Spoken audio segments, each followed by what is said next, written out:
right now, what you want to do is to look at how much can I invest in me.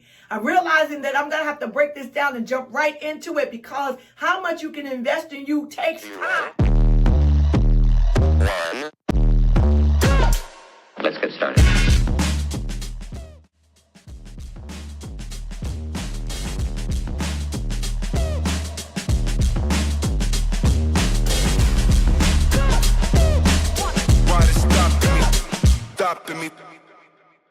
Grace and peace. I'm Reverend Dr. Nicole B. Simpson. So excited to be here with you today as we are standing on business. I've got two announcements to make in the very beginning because I want to sincerely take this time out to say thank you.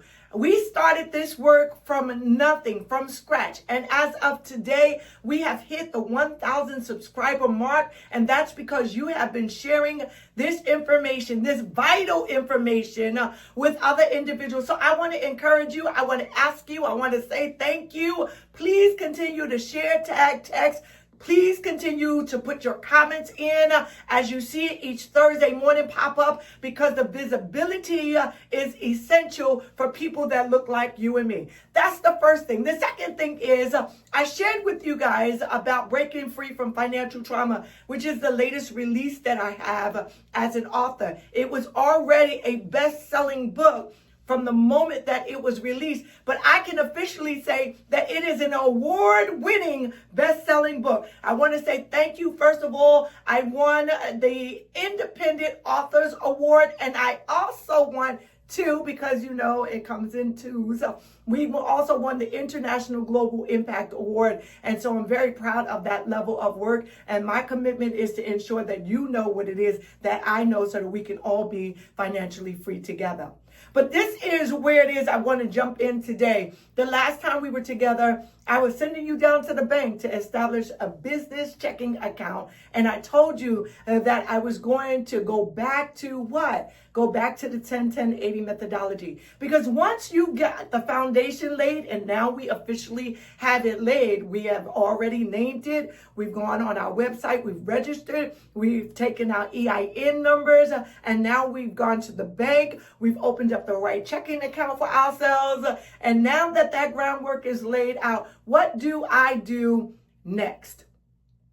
I mean, we are really in this to make money. I know that there are incentives associated with it. As I've shared to you, the tax incentives when you are in America, having your own business matters. But we want to make money in this thing. So how do we get started? Let me first say that those individuals that have services, you may need less resources than someone that is starting off with products, right? So we generally would have products and or services. A service-oriented business can really just hang their hat on the shingles, put out some announcements, and then voila, you are in business. It is really as simple as that. But some of us need some money for inventory because we have products or goods that need to be sold. And especially we're in an environment where tariffs are a reality and inflation is, problematic at best. And so we want to be mindful of those things. For those of you that do not know who tariffs are or what tariffs are, we know that in April of 2025, President Donald Trump levied tariffs against the global economy to ensure that those individuals that wanted to do business with America would pay, i.e. a tariff, in order to do business. His purpose for doing such a thing is to ensure that American companies would utilize manufacturing in America. I will give you my opinion on this because I think it's important. This is now where America has historically been a manufacturing economy. It has shifted over the last, I want to say at least 50 years. It has shifted into a service-oriented business. So it costs more to produce products and goods in America. As a matter of fact, we are still number 2 in manufacturing, but we're behind China, and China's labor forces are significantly cheaper than where it is that we are here. And so what you do in order to earn matters. If you have a product or a good that needs to be created or curated, you have to take that into consideration. So going back to the 10-10-80, the 10 to God, which is self-explanatory. That's how I am where I am today, because I've never cheated the Father. Thank you, Jesus. But the 10% to yourself is where we have time for negotiation, right? We have room to shift. And so if you can recall, I said, start where you are standing when we're laying this out. And I started with individuals that are W-2 income. And I said, the best way to get jump started is to put 10% into your retirement vehicle on your job. But that 10% also can be an investment into you when you know that you want to aspire to have your own business. And I think that that's important, because who is going to believe more in you than you? And so the best way that I would begin this process of knowing what money can I allocate toward myself as a business is to do that thing that people call a curse word. It's called a budget. Because the first thing that you absolutely want to make sure is that you're separating your personal expenses from your business expenses. And the only way that you can do that is to securely identify your personal expenses and how much out of your paycheck you need to manage that. And now, once we complete that and that is solid, now we're looking at our expendable resources after life at home has been taken care of. How much money do I have left over?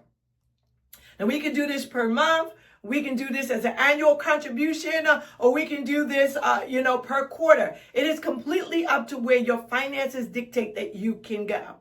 But once I've done that and I've established how much it is that I need to run my household, now I'm looking at the expendable resources that I have, and I'm identifying I can take $50, $100, $500, whatever that dollar amount is for you, that's the money that I can take and make it a capital contribution into my what? The new business account that I established. It will help you to be seamless in your record keeping, and that is critical. But for right now, what you want to do is to look at how much can I invest in me. I'm realizing that I'm going to have to break this down and jump right into it, because how much you can invest in you takes time. I also need you to figure out how much am I going to charge for me. Ooh, that takes a little more time as well. So I'm going to have to hit you up. I'm leaving you with some thoughts. How much can I really allocate out of my expendable resources after I've created a budget? One. The second one is, how much do I charge for the service of being me?